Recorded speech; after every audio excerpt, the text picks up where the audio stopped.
Hello everyone! Tayo po pala ay gagawa ngayon ng masarap na kakanin.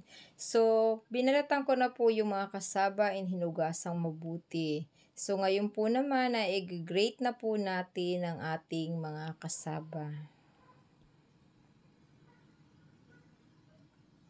Yan po, si hubby ko po yung nag-grate po. Bilis lang guys, no?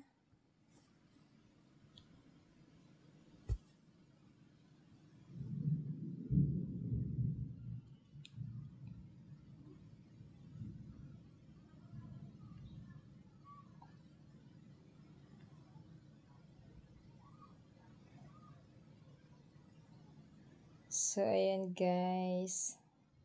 Bilis lang, tapos na. Tapos na po ang kanyang duty. And syempre, it's my duty naman. Ayan po. So, pipigaan po natin ng mga eksis na katas. So, ayan po. Malinis nga po pala yung aking kamay bago ako humawak nito. So, pigaan lang po natin para matanggal yung mga sobrang katas.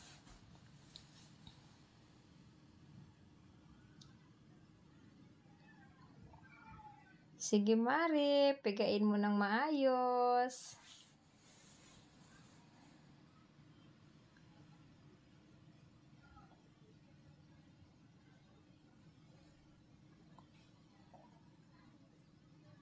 Paborito po kasi namin to. So, lagi po kaming gumagawa nito once na may nabili po kaming mga kasaba.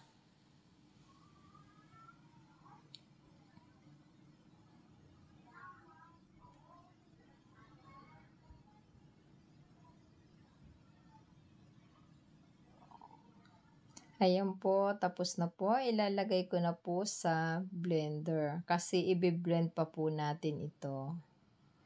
Matrabaho lang talaga ito guys, pero napakasarap naman po. Sulit naman po yung pagod.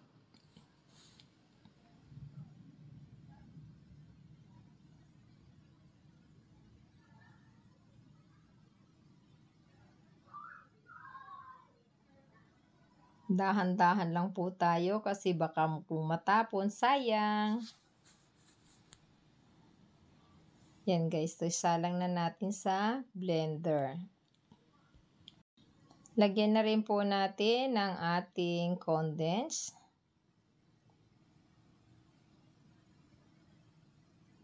And evap.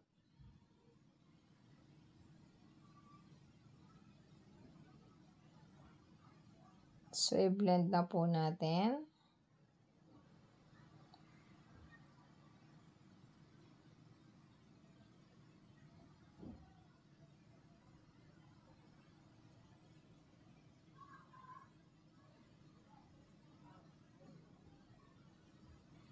Ayan guys, nabiblend na po siya.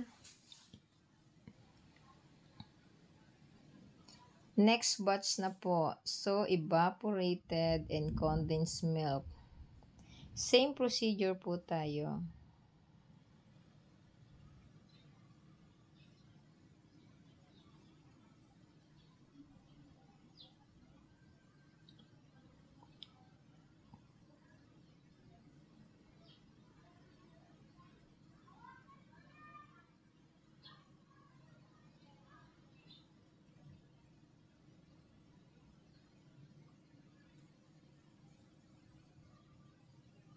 Hinati ko lang po kasi ang pag-blend kasi medyo nahihirapan po yung blender ko. Hindi po siya masyadong mahalo.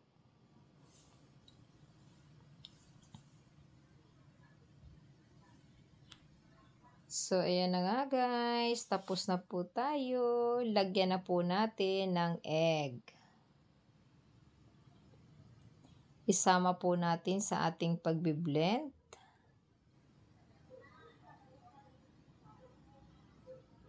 Simple lang naman po guys ang mga ricado nito. So, ayan, idagdag na rin po natin yung iba para sabay-sabay po siyang ma-mix.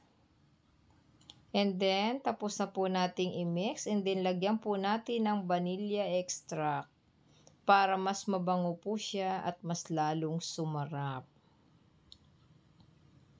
Ihalo lang po natin ito, and habang hinahalo po natin 'to is na-prepare ko na rin po ang kanyang paglalagyan.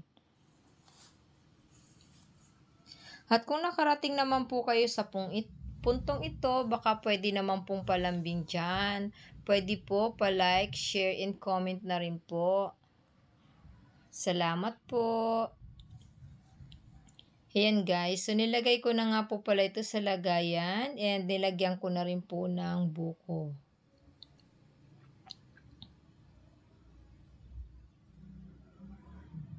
Sa mga hindi pa po pala nakapag-follow diyan, baka pwede naman po pa-follow naman diyan. Salamat po sa inyong suporta.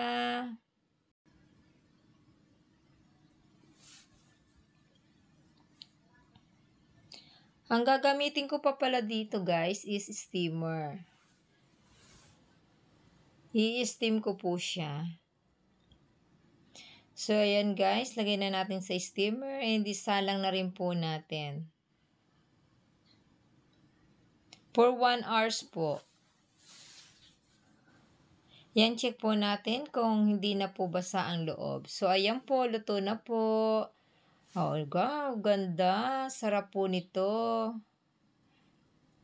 Thanks for watching po. Bye-bye. Follow for more.